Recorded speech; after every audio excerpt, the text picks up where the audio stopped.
On pense que n'importe qui peut avoir une bonne idée. À partir du moment où ils viennent nous voir et ils soutiennent cette idée, on sera toujours là pour les suivre. Tu peux pas être entreprise à mission qui prétend être humaniste sans accorder la même voix à tout le monde. Pourquoi s'engager ? Parce que c'est hyper excitant.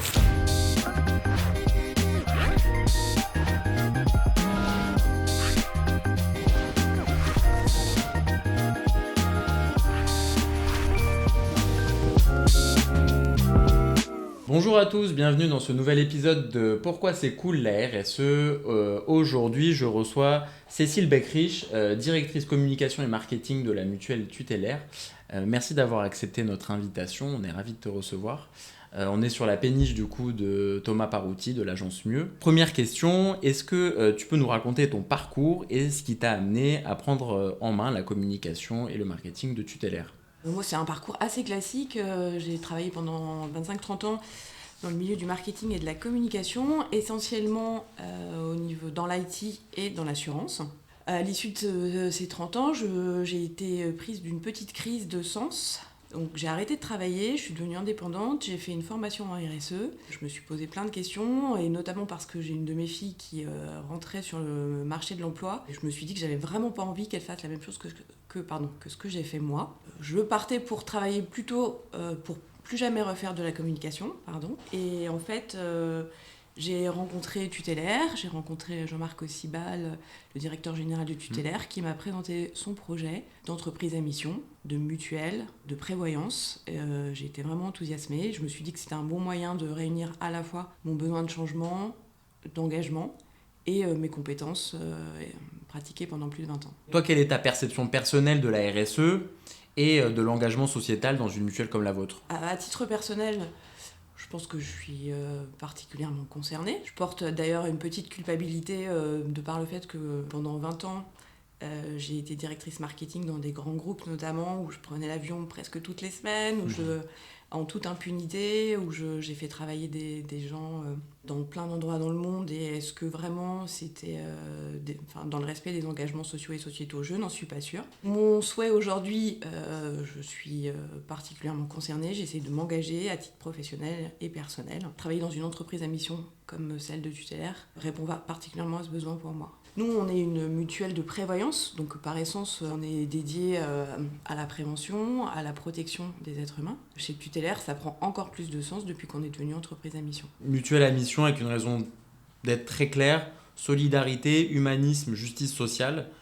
Comment ces valeurs guident-elles vos actions au quotidien ? En fait, notre mission, c'est vraiment le cœur de tout ce qu'on fait. Concrètement, ça veut dire qu'on l'a décliné en 4 axes. On a un axe tutélaire entreprise, au sein duquel on essaie justement de faire attention à notre politique achat.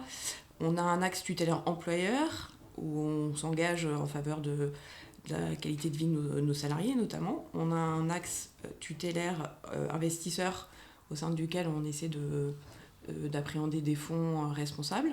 Et le dernier pan, c'est le pan tutélaire assureur, qui est le cœur de notre activité. On travaille pour produire des offres, des garanties de prévoyance utiles, justes et sincères. Ça veut dire qu'on a repensé nos offres en conséquence pour que celles-ci s'adressent au plus grand nombre. On a une offre de dépendance qui est particulièrement novatrice. Elle protège à la fois les personnes aidées et les aidants, leurs aidants, qui sont une population qui jusqu'alors a été assez peu accompagnée. En quoi votre modèle de prévoyance est-il différent de celui du marché ? Nous avons décidé d'aligner nos garanties et nos contrats avec notre mission. Ça veut dire que nous concevons toutes nos offres avec un prisme de justice, d'égalité, de sincérité et d'utilité. Je vais prendre l'exemple de notre garantie Sage Autonomie, qui est une garantie dépendance. Donc celle-ci, elle a été pensée en premier lieu au travers d'une approche par besoin. Traditionnellement, dans le milieu assurantiel, nous créons les garanties avec une approche par risque. Et chez nous, on a essayé de raisonner différemment, et on a plutôt essayé de voir ce dont les gens avaient vraiment besoin dans leur quotidien. Et on a construit l'offre en répondant à ces besoins. Donc ça veut dire que c'est une offre qui est à la fois assurantielle, avec un accompagnement financier, mais c'est aussi une offre globale, avec un accompagnement au quotidien pour les personnes aidées et les personnes aidantes. Et ça, c'est aussi un axe fort qui est remonté de cette approche par besoin, puisque ce qu'on a constaté, c'est qu'une personne dépendante, parfois malheureusement elle est seule, mais souvent c'est tout un écosystème qui est bouleversé par cette dépendance. Donc on a pris le parti, nous, d'accompagner aussi avec de l'assistance, avec de la protection juridique, les personnes qui les aident. Vous avez une approche très inclusive, avec des garanties pensées pour les plus fragiles. Comment vous arrivez à concilier accessibilité et performance ? C'est une question qu'on nous pose souvent. Évidemment que la performance, c'est important, mais pour nous, la performance, elle se mesure dans le fait que nos offres aillent rencontrer les personnes qui en ont le plus besoin. Donc ça, c'est vraiment ça qui nous guide. On ne court pas après les volumes. Par contre, on couvre tout le monde. Notre sujet, c'est que en couvrant tout le monde, on couvre aussi les plus fragiles. Et c'est vraiment comme ça qu'on construit nos offres, en partant du principe qu'il faut minimiser les exclusions, qu'il y a vraiment un enjeu de tarification au plus près, il y a un enjeu de justice, d'équité, donner à tous les moyens d'accéder à nos offres, c'est vraiment ça qui nous anime. Et c'est là où on mesure notre performance. On pense vraiment sincèrement que ce modèle, il va être lucratif, qui va permettre à nos offres de rayonner en fait. Et que c'est comme ça qu'on va pouvoir aller gagner en performance. On essaie aussi beaucoup de travailler avec nos partenaires distributeurs, de les embarquer dans notre modèle pour justement faire un petit peu évoluer ces façons de faire. Et ça, c'est important aussi pour nous. Vous avez intégré une démarche éco-responsable à tous les niveaux. Quelles sont vos principales actions pour limiter votre impact écologique ? Alors nous, on est une entreprise de service. On n'a pas un impact direct très très fort en termes écologiques. Malgré tout, on est aussi évidemment convaincus qu'il n'y a pas d'activité sans impact. Donc on fait attention. Alors au quotidien, on a une politique achat responsable. On travaille évidemment avec des fournisseurs qui ont eux aussi cette politique. Mais ça, pour moi, c'est la base, ça va de soi. On essaie d'aller plus loin. On a déménagé il y a un an pour intégrer un bâtiment éco-responsable. On travaille beaucoup sur tout ce qui est Green IT. Parce que on sait que développer des systèmes, nous, en tant qu'entreprise de service, on a forcément besoin de l'informatique. Malgré tout, il y a un enjeu aussi sur ce sujet. Donc on essaie de vraiment limiter nos développements. On ne fait pas pour faire, on pense à chaque fois, on essaie à chaque fois de réfléchir si on peut faire différemment. Et ça, c'est vraiment un moteur puissant pour nous. Et au-delà de ça, on a souhaité diffuser ces engagements sur tout le territoire au travers de notre réseau de bénévoles qui eux-mêmes s'investissent dans les sections régionales auprès d'associations et les accompagnent dans des démarches éco-responsables. Est-ce que tu peux nous parler du projet Phoenix qui mobilise l'ensemble de vos collaborateurs autour de la transition ? Alors le projet Phoenix, il est né peu de temps après notre décision de devenir entreprise à mission. Le constat était que toute la structure en centrale était vraiment convaincue. Maintenant, il fallait embarquer aussi notre réseau bénévole. Pour un grand nombre d'entre eux, ça a été assez simple parce qu'on les a sensibilisés et ils sont vraiment montés, ils ont vraiment adopté ces réflexions rapidement. Mais on voulait aller plus loin.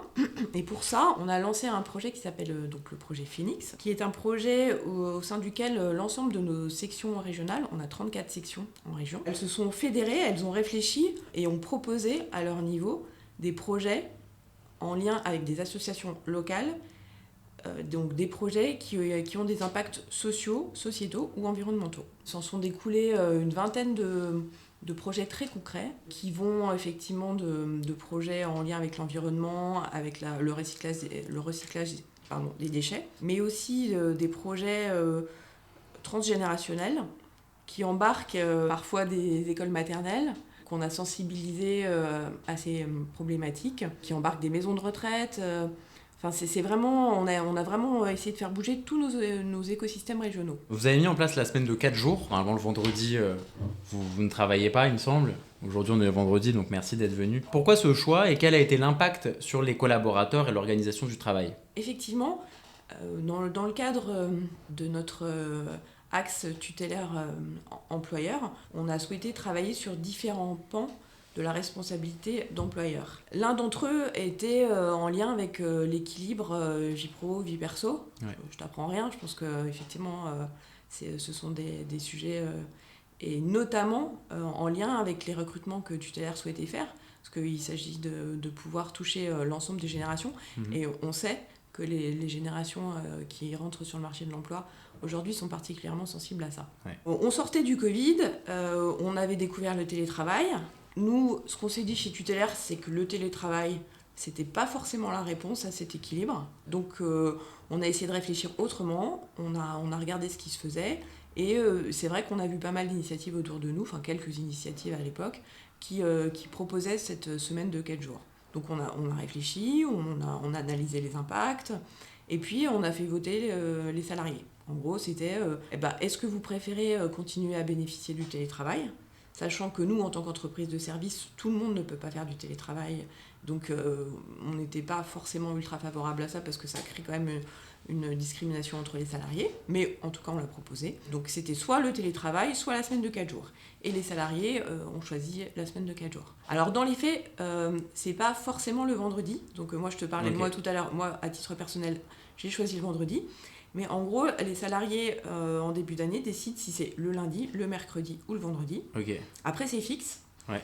L'idée étant que l'ensemble des salariés sont toujours là les mardis et jeudis. Concrètement, ça fait des journées denses. On travaille une demi-heure de plus par jour. On a redéfini le nombre d'heures par jour. On s'y est mis. Aujourd'hui, ça se passe très bien. Ouais, les collaborateurs sont contents.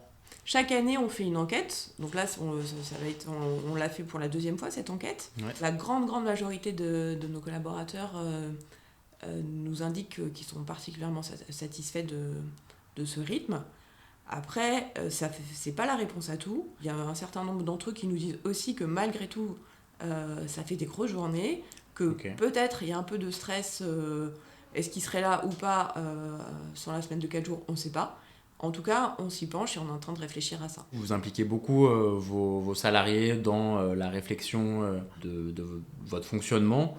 Est-ce que tu peux m'en dire plus sur la place que vous donnez à vos collaborateurs dans la stratégie et la mission de la mutuelle ? Pour nous, c'est assez central. Tu ne peux pas être entreprise à mission qui prétend être humaniste sans accorder la même voix à tout le monde. On pense que n'importe qui peut avoir une bonne idée. À partir du moment où ils viennent nous voir et ils soutiennent cette idée, on sera toujours là pour les suivre. Ouais. Et dans les faits, ça s'opère vraiment comme ça. Donc, tu as des exemples ? Oui, on a mis en place une bibliothèque à l'initiative d'un collaborateur.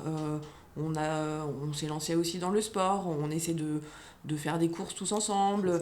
Alors après, c'est effectivement assez classique, mais ça peut aller aussi un peu plus loin. On sait que là, on est en train de réfléchir sur des offres, des nouvelles garanties, notamment, on voudrait renforcer par rapport aux personnes aidantes.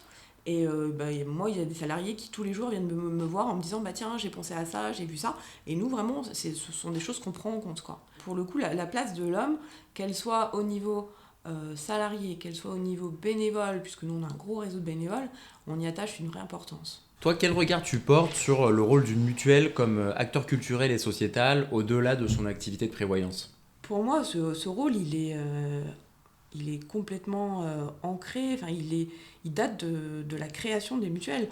Enfin, nous, on a été créés chez Tutélaire pour accompagner des personnes, en l'occurrence des postiers et des gens des télécommunications, donc au début du siècle précédent, qui étaient vraiment laissés pour compte et qui étaient mis en situation de fragilité au moment où elles étaient touchées par la maladie ou en perte d'emploi. Pour moi, la mutualité, c'est vraiment dépasser ce rôle d'assureur pour s'engager, pour produire des plaidoyers, pour aller porter des besoins de changements sociaux et sociétaux. Nous, on s'engage évidemment en prévention autour de nos offres, mais on essaie d'aller aussi plus loin. On s'est engagé avec d'autres mutuelles partenaires à lutter contre les pesticides. On se bat beaucoup pour faire en sorte que notre poids, parce que finalement on est quand même très nombreux, il porte ses fruits et faire perdurer ce modèle. Enfin, on a une gouvernance qui est vraiment démocratique. Malheureusement, elle porte pas suffisamment ses fruits. Et on est convaincus que là, aujourd'hui, elle retrouve tout son sens. Enfin, elle a jamais perdu ce sens. Mais peut-être qu'elle a été moins active parce qu'on a peut-être essayé d'adopter des standards justement de marché pendant un certain nombre d'années.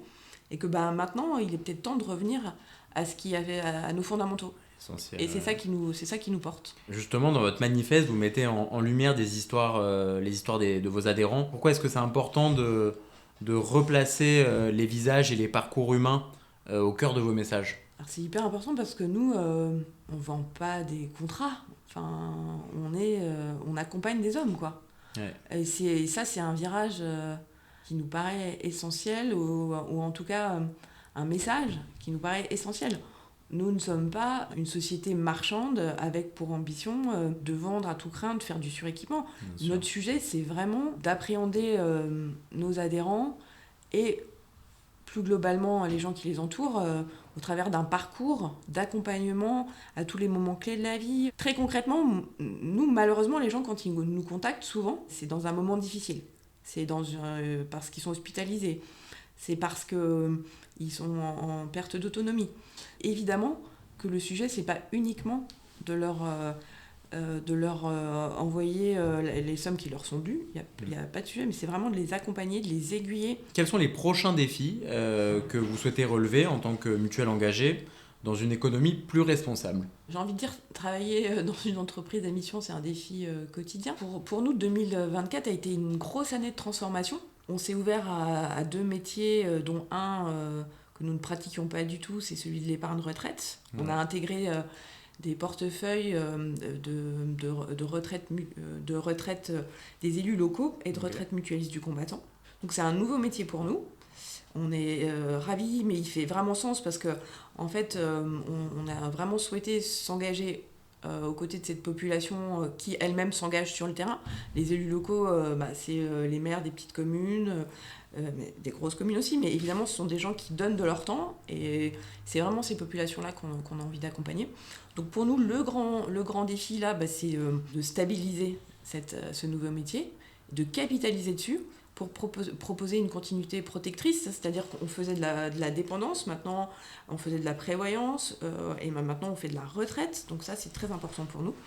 Et le deuxième grand défi pour moi, c'est de rayonner ou de diffuser, d'aller à la rencontre de nouveaux partenaires. Là aujourd'hui on a 5 partenaires au travers de mutuelles, on voudrait en avoir d'autres qui portent nos offres, parce que nous on ne distribue pas en direct. Donc on a vraiment besoin de relais. Si tu devais imaginer la mutuelle idéale en 2035, à quoi elle ressemblerait? Ça serait la même que celle que j'ai, mais, parce que quand même, avec davantage de générations qui s'y croisent. Aujourd'hui, au niveau des salariés, vraiment, justement, de par le fait d'être devenu entreprise à mission, on a quand même beaucoup renouvelé, donc on a toutes les générations, on a des gens qui sortent d'école, on a des gens plus comme moi qui ont 30 ans d'expérience, donc ça c'est fait, mais par contre notre réseau bénévole, on voudrait vraiment qu'il touche davantage les autres générations. Donc là, comme je le disais tout à l'heure, on va vers les écoles, mais entre les écoles maternelles et la retraite, on pense qu'il y a quand même tout un gap, et on voudrait vraiment arriver à fédérer des gens de tous horizons et de tous âges. Pour terminer cet épisode, Cécile, la question qu'on préfère, pourquoi c'est cool la RSE? Pour moi, la RSE, c'est cool parce que ça m'oblige à réfléchir autrement. Et franchement, des trucs qui vous permettent de faire des choses que vous aviez jamais faites, il n'y en a pas tant que ça, quoi. Et donc ça, pour moi, c'est vraiment cool. Merci beaucoup d'avoir accepté notre invitation et à très bientôt. Bientôt, merci à vous.